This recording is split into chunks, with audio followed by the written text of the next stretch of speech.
विधानसभा चुनाव से पहले अपनी सबसे अहम रणनीति पर काम कर रही है। क्या मायावती अब पार्टी में नई पीढ़ी को बड़ी जिम्मेदारी देकर संगठन को नई दिशा देना चाहती हैं? और क्या आकाश आनंद की बढ़ती सक्रियता बसपा के अगले राजनीतिक अध्याय का संकेत है? चलिए इस पूरे मामले को आसान और थोड़ी सी कैजुअल भाषा में समझने की कोशिश करते हैं। नमस्कार, मैं हूं प्रियांशी और आप सभी देख रहे हैं headline focus news. Uttar Pradesh की राजनीति में चुनाव सिर्फ वोटिंग वाले दिन नहीं लड़े जाते हैं, बल्कि इसकी तैयारी कई महीने पहले से ही शुरू हो जाती है। जो दल समय रहते अपने कार्यकर्ताओं को एक्टिव कर देता है, वो जनता के बीच में लगातार मौजूद रहता है और वही चुनावी मुकाबले में बढ़त बनाने की कोशिश भी करता है। इसी सोच के साथ में अब बहुजन समाज पार्टी यानी कि बसपा भी अपने संगठन को फिर से मजबूत करने में जुटी नजर रही है फिलहाल। और पिछले कुछ समय की बात करें तो ये चर्चा काफी तेज थी कि बसपा 2027 के चुनाव को ध्यान में रखते हुए नए चेहरे और नई रणनीति के साथ आगे बढ़ सकती है। और अब पार्टी के भीतर हो रही जो गतिविधियां हैं, उनको देखकर ये भी माना जा रहा है कि आकाश आनंद इस रणनीति का अहम हिस्सा बन सकते हैं। उन्हें लगातार संगठन और चुनावी तैयारियों में एक अच्छी खासी भूमिका मिली है, ये हम सभी को देखने को मिल रहा है। और चर्चा आम हो गई है कि उनकी पहली बड़ी जनसभा हाथरस जिले की सादाबाद विधानसभा क्षेत्र से शुरू हो सकती है। राजनीतिक जानकार इसे सिर्फ एक चुनावी कार्यक्रम नहीं मानते हैं, बल्कि बसपा के बड़े प्रचार अभियान की शुरुआत के तौर पर भी देख रहे हैं।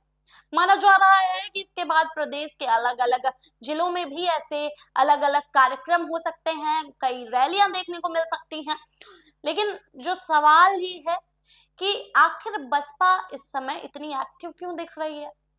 दरअसल पिछले कुछ चुनावों में पार्टी को वैसी सफलता मिली नहीं है जैसे कभी उसकी पहचान हुआ करती थी। एक समय उत्तर प्रदेश में पूर्ण बहुमत की सरकार बनाने वाली बसपा अब अपने पुराने जनाधार को फिर से मजबूत करने की कोशिश में जुट गई है। ऐसे में पार्टी यही चाहती है कि पुराने समर्थकों का भरोसा भी बना रहे और नए वोटर्स तक उनकी पहुंच भी बनाई जाए। राजनीतिक जो जानकार हैं वो भी यही मानते हैं कि आज का चुनाव पहले से काफी बदल चुका है। युवा मतदाता रोजगार देखता है, शिक्षा देखता है, टेक्नोलॉजी कैसी है, डिजिटल मौके और विकास जैसे मुद्दों पर अब ज्यादा ध्यान देते हैं। यानी जो जातिगत समीकरण बनता था ना, दलित वाला, वो कहीं पीछे छूट गया है। और इसी वजह से बसपा भी युवाओं को जोड़ने की कोशिश करती हुई फिलहाल नजर आ रही है। और उसी के एक कड़ी में माना जा रहा है कि आकाश आनंद को इस अभियान का अहम चेहरा बना दिया गया है।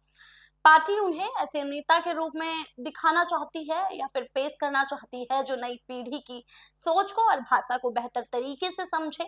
सोशल मीडिया पर उनकी एक्टिविटीज और युवाओं के साथ लगातार बातचीत की कोशिश भी इसी रणनीति का एक हिस्सा मानी जा रही है। और यही वजह है कि बसपा कार्यकर्ताओं को भी उनके कार्यक्रमों को लेकर काफी उत्साह देखने को मिल रहा है। उधर पार्टी प्रमुख मायावती भी पार्टी को मजबूत करने पर लगातार फोकस कर रही हैं।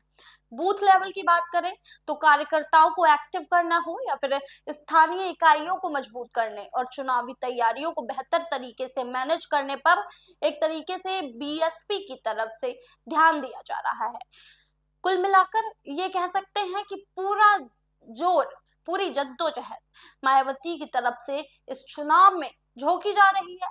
किसी भी चुनाव में मजबूत संगठन को सबसे बड़ी ताकत माना जाता है और बसपा इसी दिशा में लगातार काम करती हुई दिख रही है। और सूत्रों की माने तो कई विधानसभा सीटों पर पार्टी अपनी रणनीति लगभग तय कर चुकी है। ये भी चर्चाएं तेज हैं कि कुछ उम्मीदवारों की घोषणा बड़े सार्वजनिक कार्यक्रम के दौरान की जा सकती है, ताकि चुनावी माहौल बनते ही कार्यकर्ताओं का जोश भी बढ़ जाए। और इसी बीच में उत्तर प्रदेश का राजनीतिक मुकाबला बेहद दिलचस्प होता नजर आ रहा है। भारतीय जनता पार्टी अपनी सरकार दोबारा बनाने की कोशिश में है और समाजवादी पार्टी अपनी पकड़ मजबूत करने में जुटी हुई है। कांग्रेस भी अपने आधार को बढ़ाने की कोशिश कर रही है। तो ऐसे माहौल में बसपा के सामने सबसे बड़ा टारगेट खुद फिर से एक मजबूत विकल्प के रूप में उभरना होगा। एक्सपर्ट्स का ऐसा मानना है कि अगर पार्टी अपने पुराने वोट बैंक को संभालते हुए नए और युवा वोटर्स को जोड़ने में कामयाब हो जाए तो वो चुनावी समीकरणों पर एक तरीके से असर डाल सकती है। और भले ही नतीजे कुछ भी हो, लेकिन कई सीटों पर उसकी जो भूमिका है वो काफी अहम हो सकती है। और इसी वजह से अब आकाश आनंद की प्रस्तावित सभाओं को सिर्फ रैलियां नहीं माना जा रहा है, बल्कि इसे बसपा की नई राजनीतिक रणनीति की टेस्टिंग के तौर पर भी देखा जा रहा है। और इन कार्यक्रमों में जनता की जो भागीदारी होगी और कार्यकर्ता कितने एक्टिव हैं और युवाओं की मौजूदगी आगे वाले समय में दिशा और दशा दोनों तय कर सकते हैं।